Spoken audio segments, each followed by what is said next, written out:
Okay, it is noon. We'll get started. Hello, everyone, and thank you for joining us today. My name is Kelsey Lefebvre, and welcome to the 2026 Wine and Grape Outlook webinar. Before we get started, I'd like to offer a few technology tips to keep in mind while you're viewing today's webinar. First, all attendees are muted throughout the presentation. Once in a while, it's a good idea to tap your mouse so your screen does not go to sleep during the presentation. There will be time for questions and answers at the end of the presentation. Questions can be submitted at any point during the presentation. To send in your question, click on the question mark button on the right side of your screen to expand a question box where you can then type in your question. And lastly, recording of today's webinar and presentation materials will be available at farmcrediteast.com as well as on our YouTube channel. And a quick disclaimer, this information is presented in good faith and is not intended for investment, tax, or legal advice. I will now hand it over to my colleague, Emily. Thank you, Kelsey. Good afternoon, and welcome to our 2026 Wine and Grape Industry Outlook webinar hosted by Farm Credit East and Horizon Farm Credit. I'm Emily Ponte, a business consultant and co-director of Farm Credit East Winery Benchmark Program. I get the pleasure of working with wineries throughout the Northeast, providing short-term and long-term strategic financial planning, helping them identify, understand, and capitalize on opportunities for profitability and sustainability in the industry. The wineries in the Northeast have experienced some challenges the past few years, so I'm excited to gain some additional insight through today's webinar and Andrew Adams's presentation. Andrew Adams is the director of the Wine Analytics Report and a regular contributor to Wine Business Monthly magazine. Andrew, thank you for joining us today.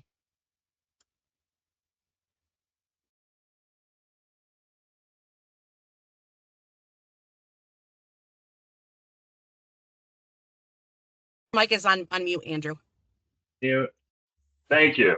Yeah, all You're right. welcome. And can everyone hear me now? Sorry about Yep, that. you're good on my end. My pleasure to be with you. Oh, we're all good? Great. It's my pleasure to be with everyone here today. It has not been an easy year. Definitely challenging is the way to describe it across the United States. But we're going to get into both the total market and then a little bit more on the detail side. But first, I'll say a little bit more about myself and what we do at Wine Business. So, and then we're going to go over the total U.S. market, take a closer look at kind of a detail level in the Northeast, and then a look ahead into 2026. So, Wine Business, I hope you all know the magazine, Wine Business Monthly. That's part of our core products, or suite of core products. That also includes the daily news email. I'm also excited to mention that we have a new newsletter out, of which I'm the editor. That's our Data, Deals, and Insights newsletter. It comes out once a week. You can sign up for it for free. And as the name implies, it's purely focused on the major deals, market data, and other insights to help everyone make sense of a very disrupted and dynamic market. And essentially think of it, it comes out once a week as a curated list of the business news you need to know in terms of the North American and to some degree the global wine business. We also, this is near and dear to my heart, so I'm the editor of the Wine Analytics Report. That's a monthly digital publication that, again, is focused primarily on the business of selling wine in North America and uses our own proprietary data as well as data from partner research firms to give people a better sense of what's going on. We also have multiple databases. There's a screenshot of our wine analytics database in which you can do a lot of interesting research and pull a lot of interesting data from kind of a historic perspective. We also host and produce several key events, including the Eastern Winery Exposition, which we're very excited to bring to Richmond, Virginia this year, and we really appreciate the sponsorship. To make that happen and bring together a great slate of speakers who cover both quality winemaking, grape growing, and what's going on in the market. And then I think I would hope that lots of folks on the webinar today have posted a job or found a job like myself on winejobs.com, the #1 jobs board for the industry. But we're pulling a lot of interesting data from that as well. As you'll see later, we've done the compiled the Wine Jobs Index for some time for some time, which is a really good indicator on kind of winery sense of business based on their hiring, as well as pulling out information on applications and a contractor, which is really interesting. That is aggregating salary range info, which is required by state law in several key states, including California and New York too, I believe, in which both the low and the high range of a position's pay needs to be listed. From that, we're getting some really interesting data on pay in the industry. So that's a little bit more about what we do. My background is I primarily in journalism. I grew up in California. Actually, I should mention that my father is from upstate New York, and we would spend a few summers every now and when I was growing up in the Finger Lakes region. So that's kind of from a personal perspective. It's great to see the development of the industry there. But yeah, so he was in the business in the wine industry, and that's what brought us to California. And I grew up kind of in it for a long time, and then went away to school at the University of Oregon where I studied journalism. And so that really is my background. I worked at newspapers in Oregon and California before coming back to the industry at the start of the recession in '09, when it was clear that newspapers were going to have a bad go of it, which they still are. But anyway, and then was working in production in the Napa Valley Winery, where I learned, everything from the crush pad through the cellar into the lab, and kind of also, the bottling line as well. And then from there, took a job as a writer with the old Wines and Vines magazine, which I hope some of you still remember. And starting there is when I first started working on what we call our industry metrics, and the Wine Jobs Index is one of them. And I'll get into that as well. Another key metric is winery direct-to-consumer shipments, which we built a model, and with our partner Sovo Ship Compliant, we can project out for the entire US DTC market. So I was working on that, and then as we move forward, Wine to Vines, which was already part of the wider company called Wine Communications Incorporated, was merged into Wine Business Monthly. So that's why I contribute to that magazine, and then I continue to oversee our data and market research as part of Wine Business Analytics in the wider wine business company. So a little bit more about me, and then let's get right into it in terms of what we're seeing in the U.S. wine market. So yeah, not much growth.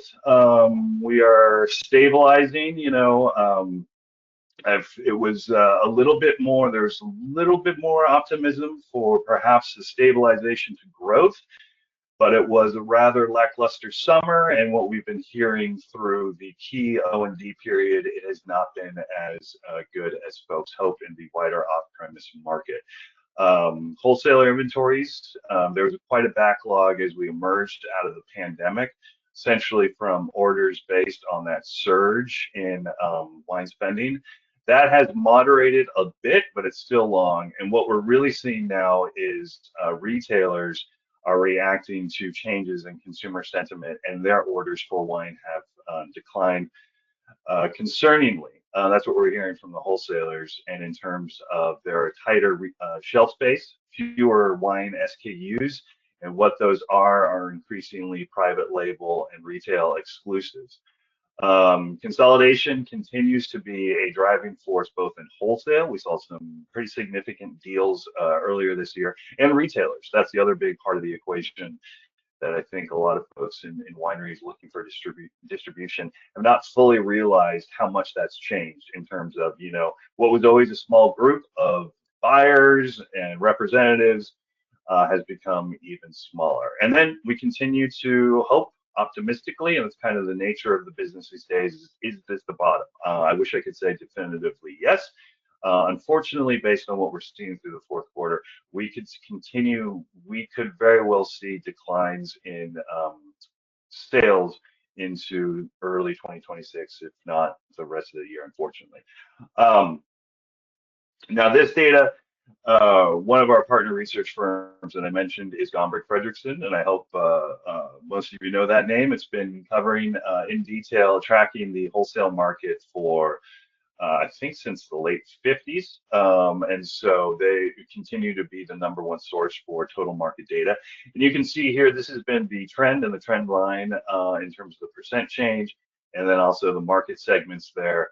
The blue is still wine, and orange is sparkling, and green is flavored. So the disconnect in the total market is that market value continues to increase at a relatively modest rate. Through November, we're up 4% to 116 billion. That's in the 12 months through November. But volume continues to decline, as I mentioned, at a disappointing rate. And in the most recent data, domestic table wine was down a further 4% to 203 million cases.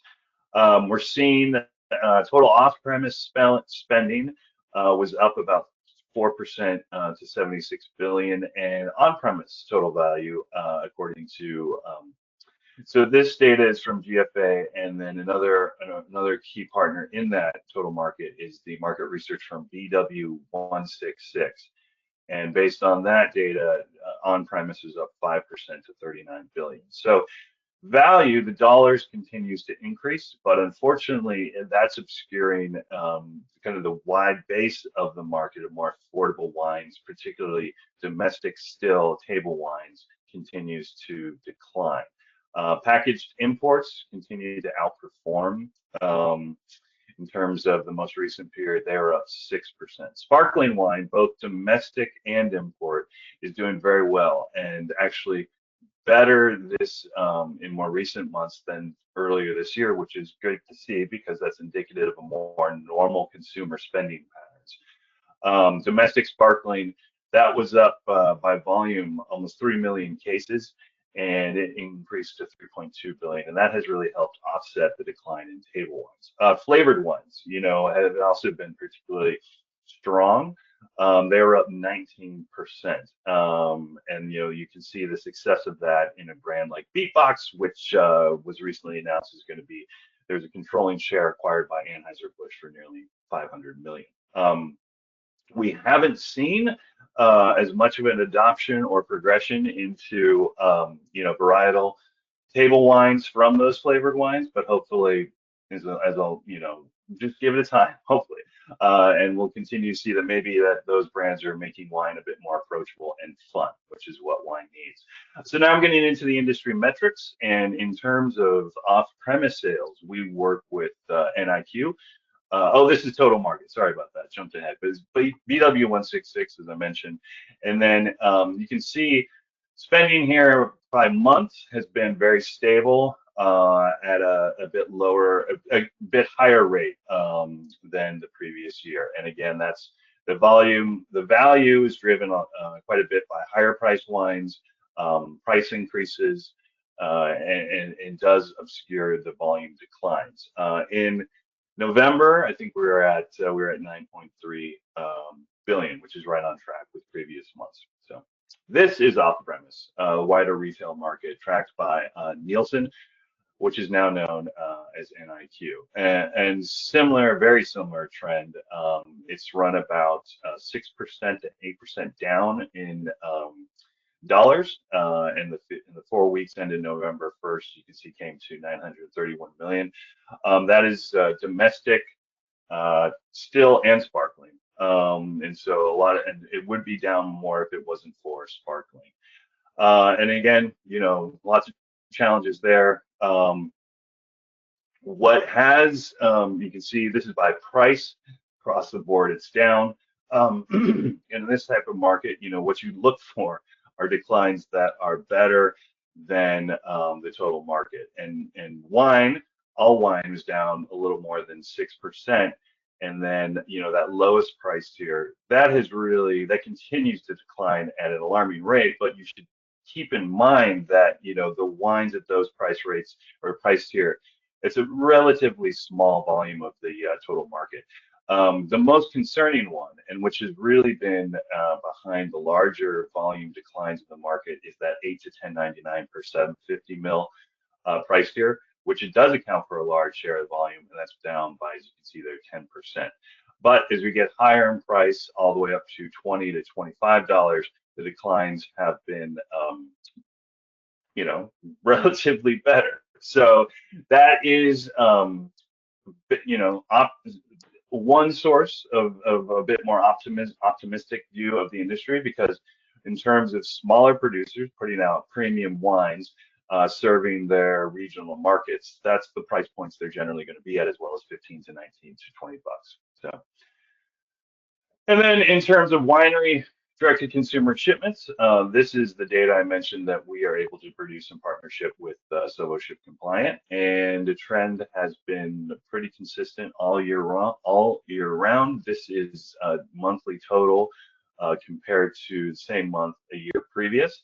And October, which as you can see has always been the seasonal high point for DTC shipments, we actually came in pretty close to what we did last year, which was very encouraging. And more specifically in October, what really drove that was the shipments of the highest price, some of the highest price wines coming out of Napa County, Napa Valley, which, as I'm sure you would assume correctly, do represent prices that are a bit out of line with the wider market. But you know, to see that pull through is still good.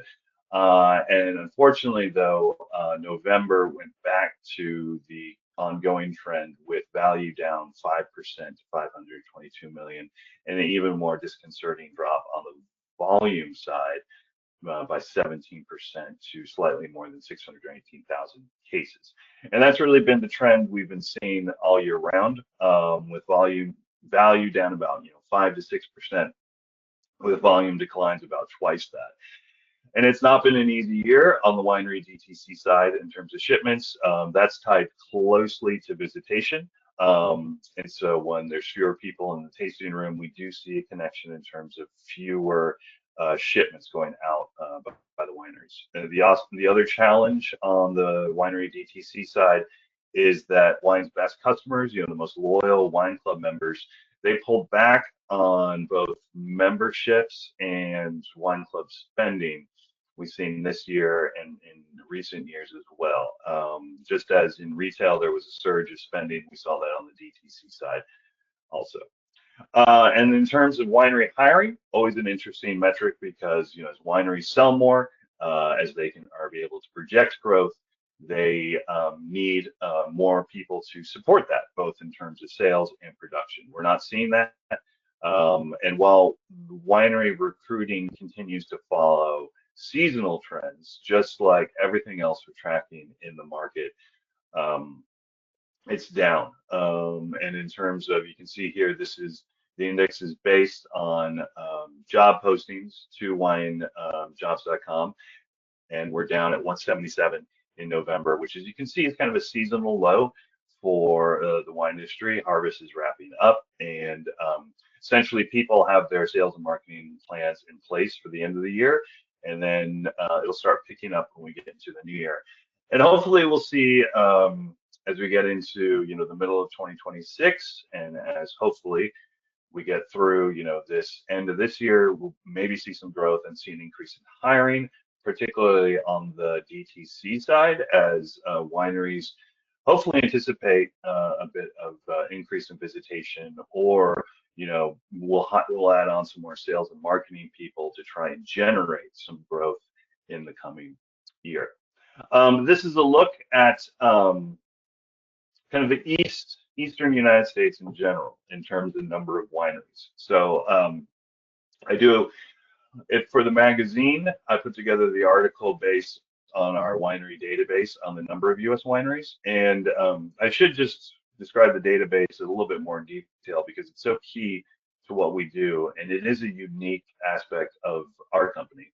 We have maintained and continue to do so the most accurate and comprehensive database of wineries in the United States for sure, as well as Canada, and we also have some pretty good details or data on the number of wineries in Mexico.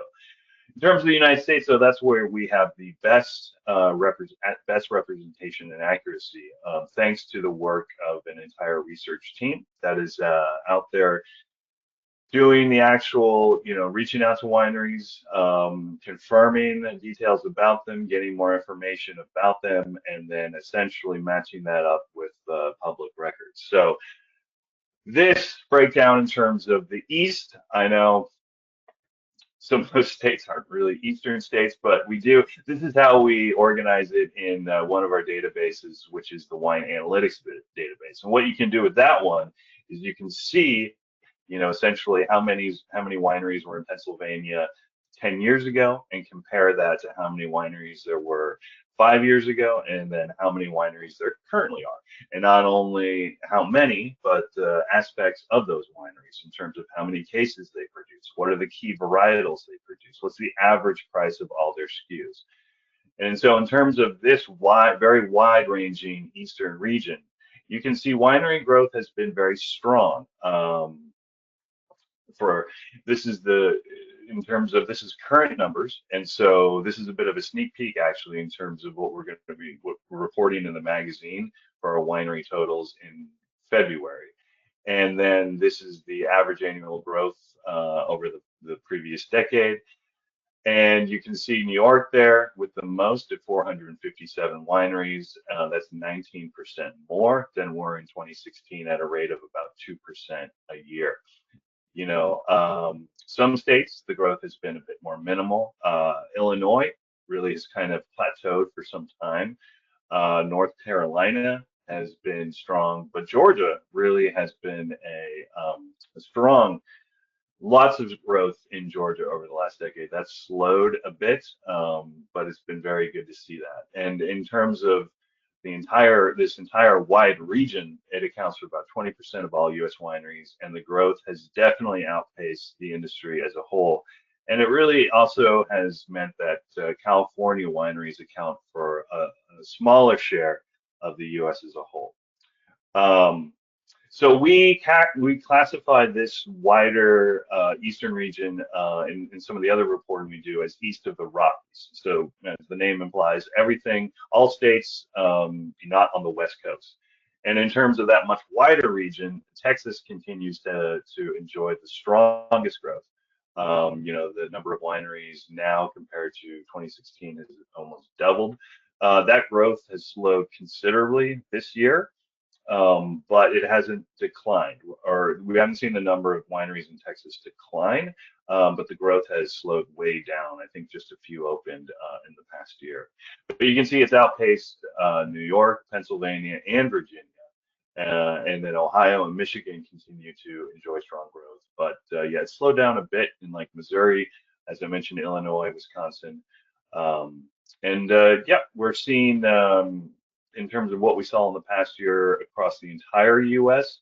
The decline, there was the biggest decline in the state of California, most number of wineries, but most other states are holding steady in terms of how many wineries. So this is a look more specifically into the Northeast, and you can see there the state and then the number of wineries in 2016, 20, and 25.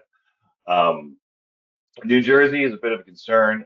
Very strong growth up to the pandemic, but that has leveled off. And there was, I think, a few wineries closed down this year too. But everywhere else, steady, stable growth. And it's great to see that.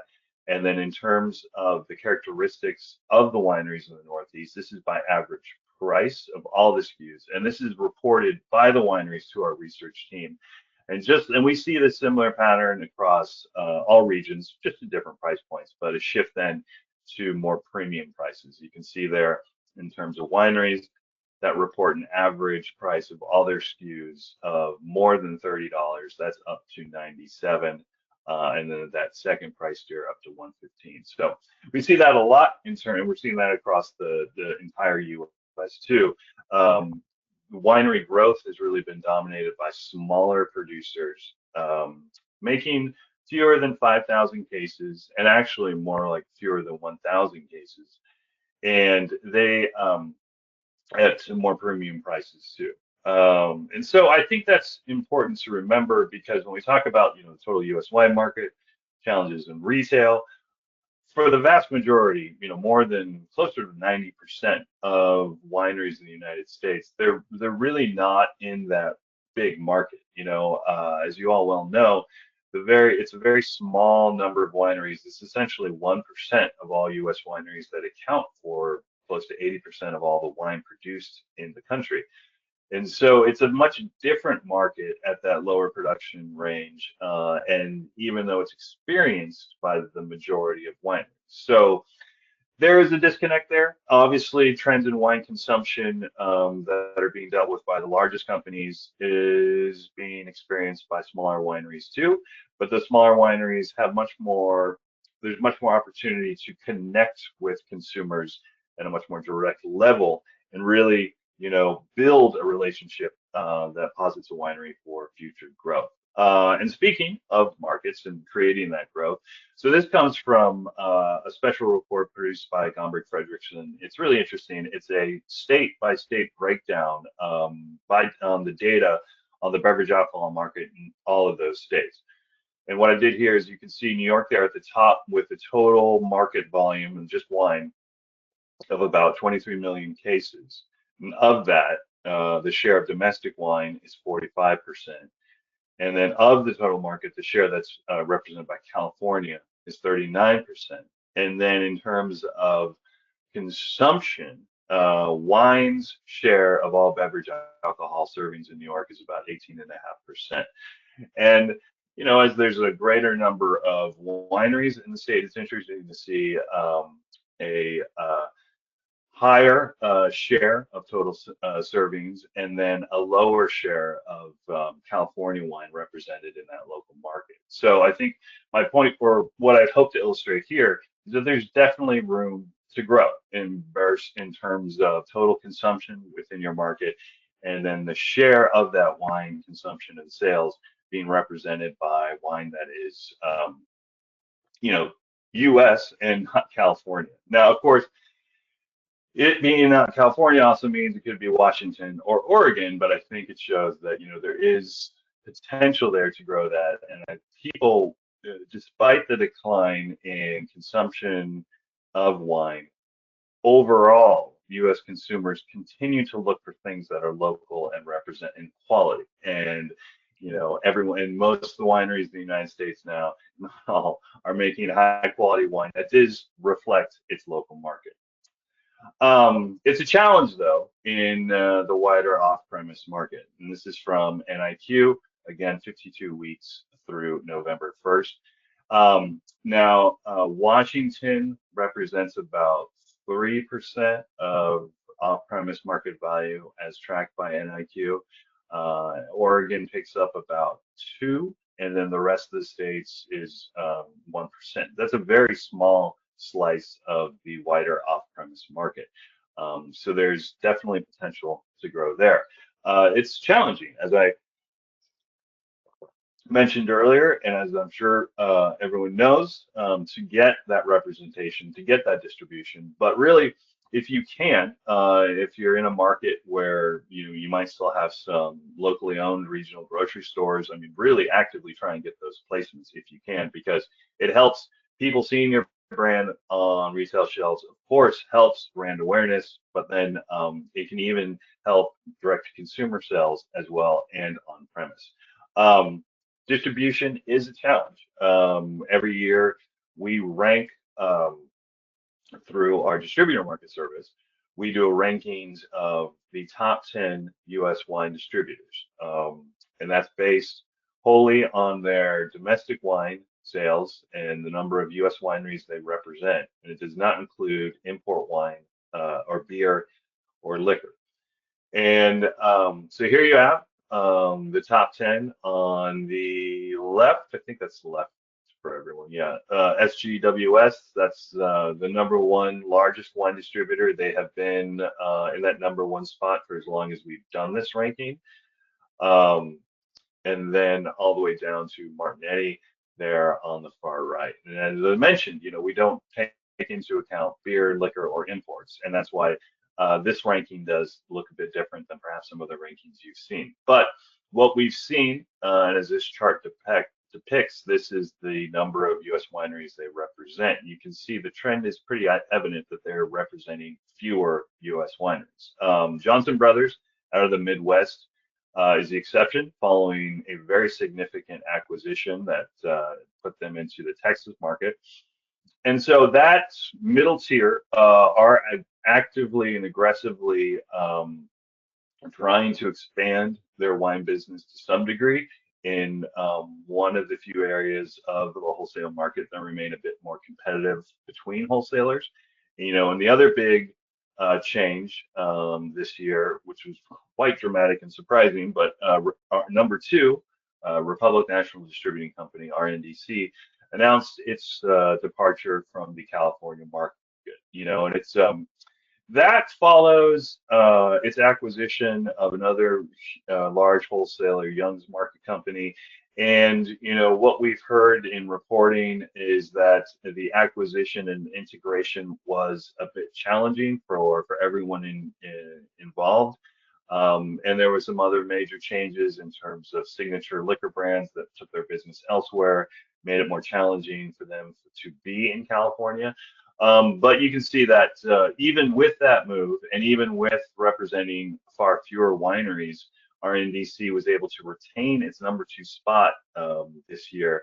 And just to show how much of the market they still represent and how much consolidation has really changed that channel and made it a bit harder for people to access retail. But there continue to be, as I mentioned, mid-tier wholesalers that are looking to expand their wine business, at least that's what they tell us.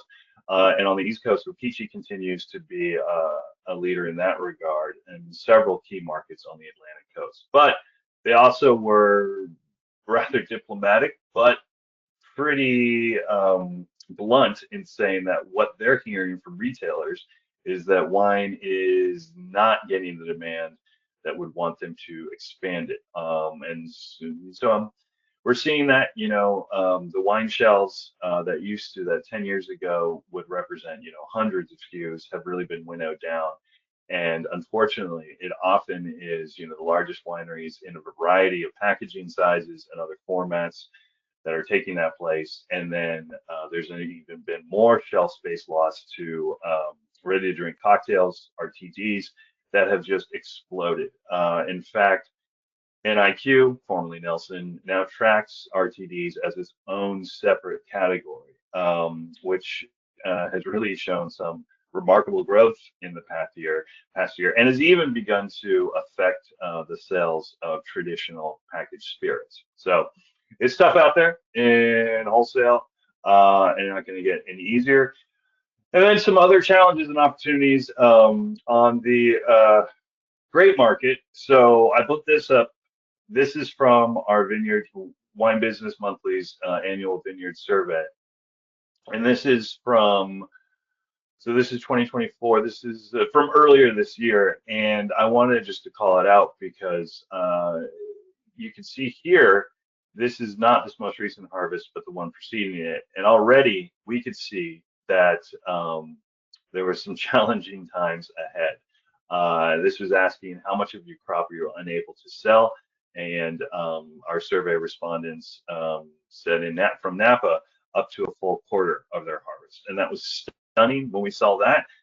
And then what we've heard from this most recent harvest has been just stunning would be an understatement. It has been a very challenging year on the harvest side here on the West Coast. But I wanted to mention that just to compare it to what we've heard from the East has been much more optimistic. And of course, there are challenges in bringing a crop to market that are different than the West Coast, but those that can do so continue to enjoy strong demand. As you can see here, the rest of the U.S. Really did much better in terms of in 2024 and 2025 as well. And whereas California has had to make some very painful, on the grower side, painful removals of vineyards to try and bring something closer to balance. I think up and down the Atlantic seaboard, that is already much more in balance and has not really approached out of balance. And I know on the grower side, maybe you kind of would like that to get more demand, but I think it's great though to keep that in balance, and then and still protect that market for high quality grapes that do directly represent specific area. On the supply side, if you are thinking about maybe an opportunistic play based on the availability of cheap bulk wine and even grapes from the West Coast, I think that's still available. Deals from Washington and California are there, but the removals in terms of vineyard acreage has been so dramatic that some folks kind of within my world of market research are a bit concerned that we in the West Coast might see a grape shortage in a couple of years. That would be a problem I think everyone would like to have in a couple of years, because that would mean that consumer demand has remained at least consistent and didn't decline further. So in terms of the grape market, on the detail level, regional level, I think it's generally stronger than the West Coast and hopefully continues to be so. So the challenge, though, this is a bit more of a challenge, is, and now I'm speaking industry-wide, tasting room visitation continues to be down in general. This is coming from our tasting room survey. So this was put out earlier this year, describing the previous year. And one that really jumped out at us was, again, east of the Rockies, non-West Coast states, saw some of the highest, this is the highest median annual tasting room visitation. And this was up over the previous year, which is really encouraging. You compare that to wineries in Sonoma County, which suffered, which reported a decline of more than 17%. And so visitation continues to be stronger at wineries in the Midwest and the East Coast, which I think is great. And I think it, again, shows the relative strength of the demand for wines in those other regions.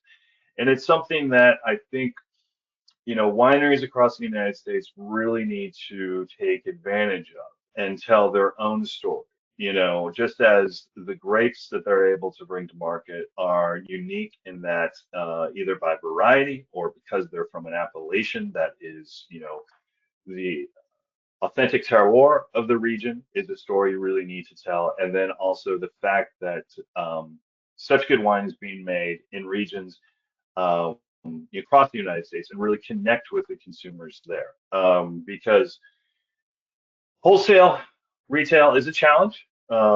Get those placements if you can, but increasing your brands, increasing consumer awareness of your brand through retail is going to be costly and challenging. But that direct sale in the tasting room continues to be the best. And then you reinforce that with messaging on your website, social media, texting, get the word out, get folks in the door, and make that connection, and then boost those DTC sales.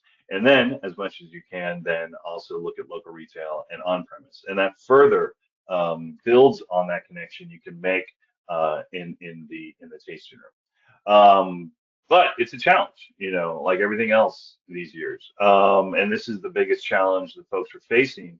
And again, as valuable as it is to get those folks in the tasting room, what we've been hearing from wineries is the challenge is there's just fewer people visiting. And that is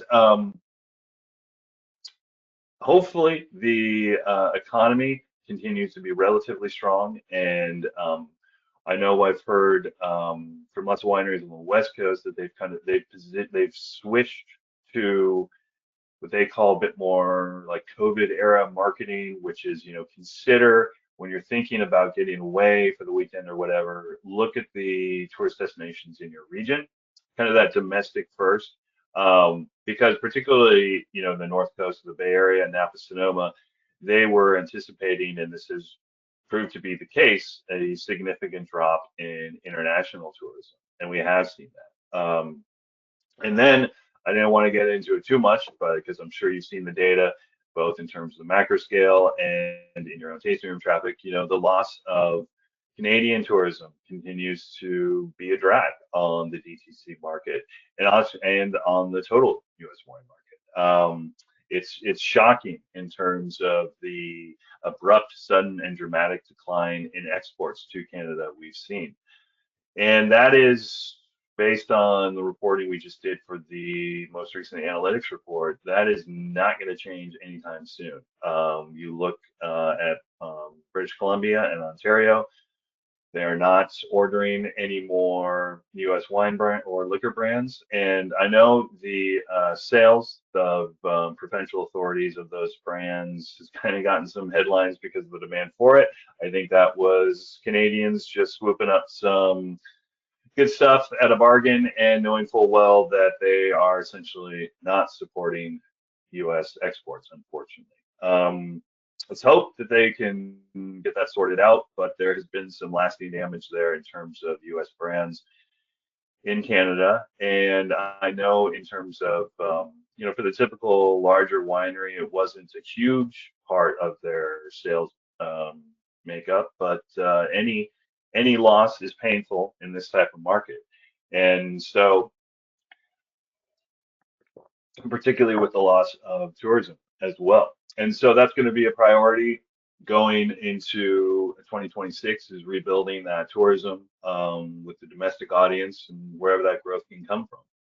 So, but direct sales do offer the best direct control. Now, this is looking in a bit more on a detail level of, again, east of the Rockies, so non-West Coast states in terms of total winery direct-to-consumer shipments. So this is wine that could be purchased in the tasting room, but then shipped to the buyer's home address or business address, wherever it's getting delivered.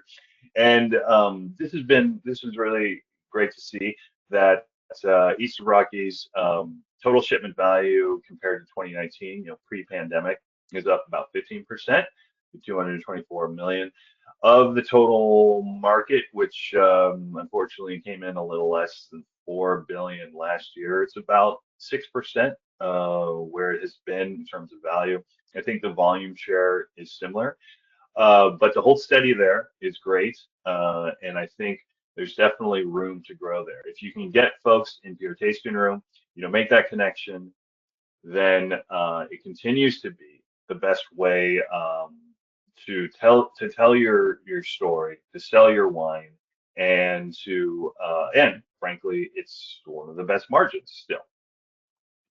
And there is opportunity, I think, and this is coming from our tasting room survey. Now, this is median the share of wine club sales volume, and then what's that shipped. And you can see there on the left, in terms of the median amount of wine club volume for the average for the Napa winery that was surveyed in this is around 80%. In Sonoma County, it's about 60%. And then in terms of wineries east of the Rockies, just 7%. So I think my point here is there is room to grow the shipment business through increasing club membership, which is key. Although that is based on the wider changes we've seen in consumer sentiment, that is a bit of a harder sell. But there is growing popularity of subscriptions. And, I know it's kind of just a wine club by a different name, and it is, but a subscription, the way it's been described to me by folks who are really in this side of the business, is it's a much more flexible and more casual relationship. And there are always going to be folks, and thankfully or hopefully you'll be able to get quite a few of these people who are your real brand loyalists and really get into the story you're telling and the wines you're making, and they'll want to be in that traditional club for those regular shipments, club pickup events and all that. That is a great part or a very important part of any DTC program. And you should really look to retain that and build that. On the other side, though, especially as you try to build visitation, hopefully you'll see people, younger people in particular, who like your wine, enjoy the brand, but maybe don't want a full commitment of a traditional club. Then you should also have a subscription model where people can choose to get wine sent or not, exactly how much and what wines they want. That flexibility, while it doesn't have the same dependable returns that clubs continue to provide. It will allow you to make a connection with consumers in a very lucrative, potentially lucrative way. Less lucrative, but like, enjoy the margin of DTC, and also build some, brand loyalists who then might very well refer their friends and other people to your tasting room because they continue to have a relationship with your brand. And then on the tasting room side, just 1% of, winery of people visiting and then buying wine on like a traditional tasting room visit are getting it shipped from Eastern wineries. So there's room for growth there. I think when you look at Napa Sonoma, when they make sales in the tasting room, up to 40 to 50% of that wine is shipped back home by the consumer. Subscriptions. Also, I was looking in our new DTC database, and I was really happy to see that sparkling wine shipment from the east of the Rockies has just soared. It doubled in 2025, granted on a very, very tiny volume, but I think it shows that DTC remains the best channel for specialty, particularly premium wines, where people can find, what they're looking for. And so if you can get that message out, DTC, and then facilitate those sales, you can do it. What's being shipped? You can see red blends, that accounts for more than 20% of total value. Other reds, diversity, white blends as well, sparkling and Riesling. This is very, very different from, what we see when you break down shipments from Napa or anywhere from the West Coast. That's still dominated by, the top varietals or the varietals that account for the highest share of the market, specifically Cabernet. So yeah, if you're doing something interesting, again, that is based on wines or grapes that are grown in your region, then that you can't find it if you're a wine consumer and you can't find it most other places, then direct to C is going to be the channel. And then where are those wines going? You can see New York also accounts for more than 20%, and then it's a real long tail after that. But all the key markets, and then you look at Michigan up there, and also I think it's important to build Pennsylvania. You can see Virginia, build the shipment side of your DTC business within your state.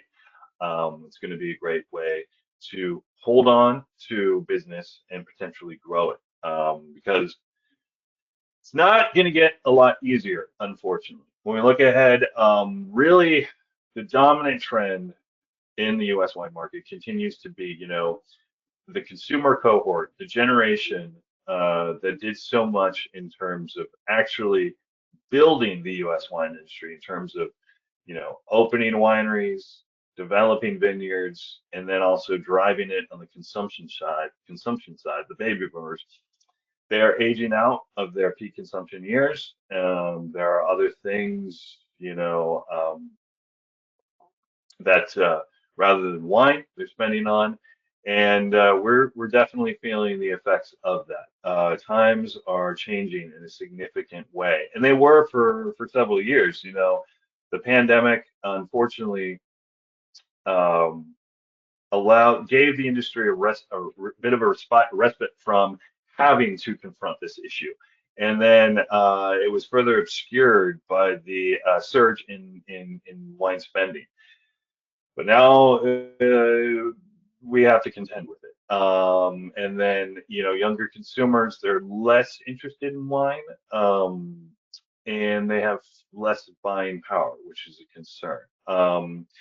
And also, it's all kind of wrapped up into the same thing, but it's also very concerning to me that wine has lost ground on consumption occasions. And specifically, I remember about 10, 15 years ago, wine saw really gain share in how people perceived it as a beverage of choice for like going to a sporting event, like a baseball game. It really gained ground there, particularly among Gen X and some of the first millennial consumers. It's lost that now. Whereas back then, 40 to 45% of your typical wine consumers would be drinking wine at a baseball game. That has now trended back down to just around 25% if memory serves correct. And you see that in so many other consumption occasions, and where wine has only held ground.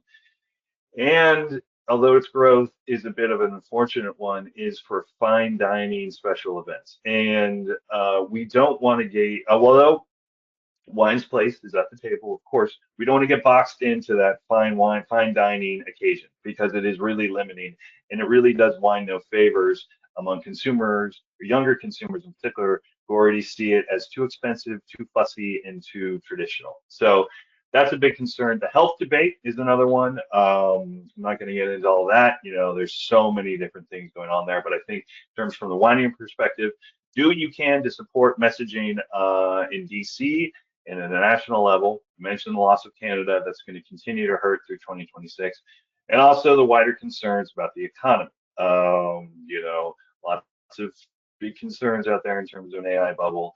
Hopefully, we continue to just stay steady. Opportunities, though, there continue to be an awareness and appreciation and interest in local and regional wines as part of local and regional products. Value, authentic quality really resonate with people in retail, off-premise, and DTC. And using that, build and create and forge those direct relationships. And we need to be patient for Gen Z and other younger consumers. You need to remember that when they were coming of age, everything was, there was no on-premise, bars were shut down, and they're still kind of figuring things out. And what we see, what we hope is that they will continue, they will kind of create market and demand that works for them. And wineries are already starting to change up their hospitality experiences and some of their brand positioning to try and entice that. As I mentioned, there is a bunch of excess supply out there. It may not last very long. If it makes sense for you, kind of maybe pursue that. And then always think about how to make your DTC offerings, your hospitality experiences more dynamic and flexible. So you can kind of adapt your messaging for what works for different consumers who might have different appreciation levels and buying power when it comes to wine. And as we all know, trends and consumer sentiment are always changing. Don't get too discouraged. I'm trying not to be in terms of the anti-alcohol messaging. I mean, if y'all remember, I think a couple years ago, we're all going to start eating meat alternatives, and meat was on its way out, and meat is definitely not on its way out. And if you are a bit older like myself, you remember fat was the boogeyman, and now there's no shortage of trend pieces in terms of quality fats and how fat is important for your diet. So I think as I mentioned, health sentiment, they are always changing, and I'm sure you've been asked about or seen the concerning Gallup poll, which unfortunately seems to get cited in every national media report on the beverage alcohol business. But people, lie to their doctor about how much they drink. And if you look at the data, consumption has been relatively steady. And, the sentiment has changed, and people may have indulged a bit too much during the pandemic and swung back, but it very well, I think it's going to swing back again. And it's been consistent. And when you look at data from BW166, GFA, other, kind of total market data, it's interesting to see that the other thing they found is consumer spending on beverage alcohol. It's at its highest level ever, and of course that represents higher spending on premium wines, more expensive wines, because the reality is the volume is declining. But there's still very much a national market, and then even more so than that, a very strong market across all sectors for quality wines that do represent a very specific place, is produced with intent and has an interesting story. And one of the things that I continue to draw a significant amount of optimism for the U.S. wine industry is we're now seeing that from coast to coast, and it really is exciting. And it really is, I see it as an opportunity, with the national narrative, with California and the West Coast having so defined wine, and particularly American wine, for the last 30 years, this is a chance for that definition to change dramatically as the market has changed dramatically. And I think wineries across the United States need to take advantage of that and really need to tell their own story in a way they already have been in producing exceptional wine and connecting with consumers. So I went through a lot. I know that. But thanks very much for your time. If you have any questions, I'd be happy to address them right now as time allows. But there's my contact information. Shoot me an email. And please, thank you so much for everyone who may have participated in our surveys. Continue to do so. We find it invaluable, and it helps us communicate, data and insights to help you run your business. Our production survey is now live. That's on the vineyard side, oak, winemaking equipment, and our tasting room survey, in which we're really trying to make an emphasis to get more granular data on wine regions in the East. That's also going to be going up in early 2026. So thanks very much for your time. It's been a pleasure to run through all this, and happy to answer any questions. All right. Thank you, Andrew. We did have a couple come through. We've got just a little over a minute here. And I think we should hopefully be able to get through those. So one of the questions came in, you shared kind of as a bigger U.S. Look, and then getting a little bit more granular within the regions and the East Coast. But one question came in, what other insight might you be able to provide potentially on with New Jersey? You talked about kind of number of wineries being stagnant, maybe some even kind of exiting in the last 12 months. But is there anything more that could be New Jersey specific that you've learned or gleaned from the data beyond what you've shared today? Yeah, I wouldn't, if I said that, I apologize. I would definitely not call the industry there stagnant. I think we've just seen, if there were a few closures, I'm sure it's very much the same trends, the same challenges. And then also, it's just the biggest driving factor in the decline in wineries continues to be just a regular attrition. People are, getting older, and that's what we're seeing both in terms of the boomer generation. A lot of those folks who open those wineries, they're at the point now where they're, this is now, they're ready to retire from their second or third career, and the kids may not want to take over the winery. So I haven't heard anything. I haven't seen anything to me that the New Jersey is experiencing anything that is more challenging than the rest of the market. Great, thank you. Another question that came in is, do you think the wine industry would benefit from clearer categories that differentiate wineries by their agricultural and production focus, particularly distinguishing true estate, grower producer from venue driven opportunities, as we're thinking around branding, to kind of help create that or reinforce the romance, exclusivity, long-term value of wines grown from proven vineyard sites? So kind of, is there something the industry as a whole could do to help with that better understanding and differentiation between the wineries from a classification standpoint in their branding? It's interesting. Yeah,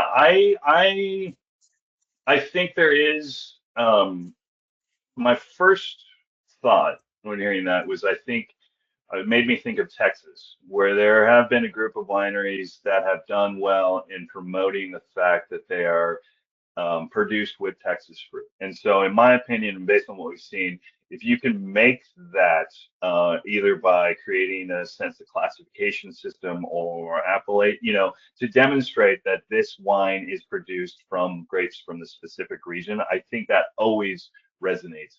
And then, yeah, but I think if you can make it, like, I don't think that, in my opinion, I don't think there's anything that detrimental if you can produce a wine that's really of high quality and of really affordable, maybe with supply that's from outside the region. But I don't think that the way to long-term success for any region will be based on wines that they can't claim as truly their own, for lack of a better term.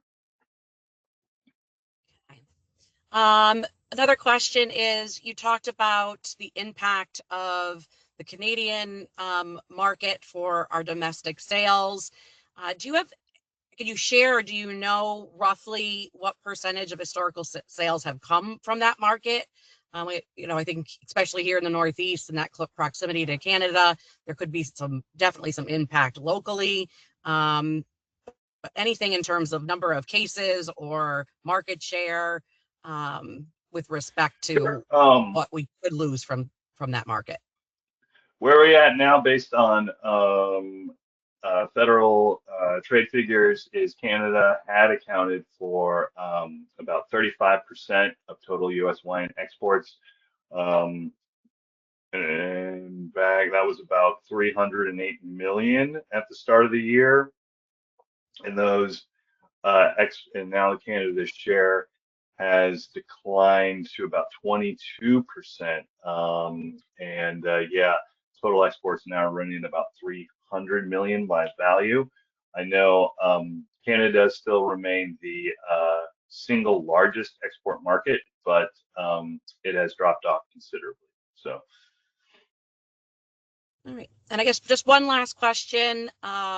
You talk about seeing kind of visitation up from, east of the Rockies, having worked with a bunch of wineries here in the Northeast in particular, and when listening and reading your article as well, thinking that's not necessarily maybe the same feeling that we've gotten here, locally in the Northeast. Yeah. I guess the question is how much of that increase, or do you know how much of that increase could be associated with some of those younger states, Georgia in particular, that are kind of boosting that up because they've grown so much?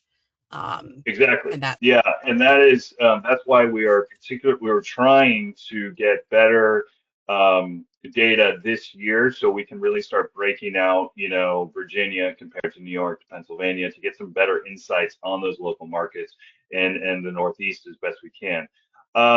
It's a challenge, but yeah, I think from what I've heard more anecdotally is that, yeah, it's not as strong as what those kind of aggregate results are, for sure. Yeah. great. Thank you. I think that's all the questions. So on behalf of Farm Credit East and Horizon Farm Credit, I'd like to thank Andrew for his willingness to share his outlook of the wine and grape industry for 2026. I'd also like all of you who have joined the webinar today. Reminder that this has been recorded. It will be posted on our website. If you haven't already read Andrew's Outlook article that he wrote for Farm Credit, you can also find that on our website. And if you are interested in learning more about Farm Credit East's winery benchmark program, there is also information on that program and ways to contact and learn more on our website as well. So I hope that everybody has a great day and a safe and good holiday season. Thank you for joining.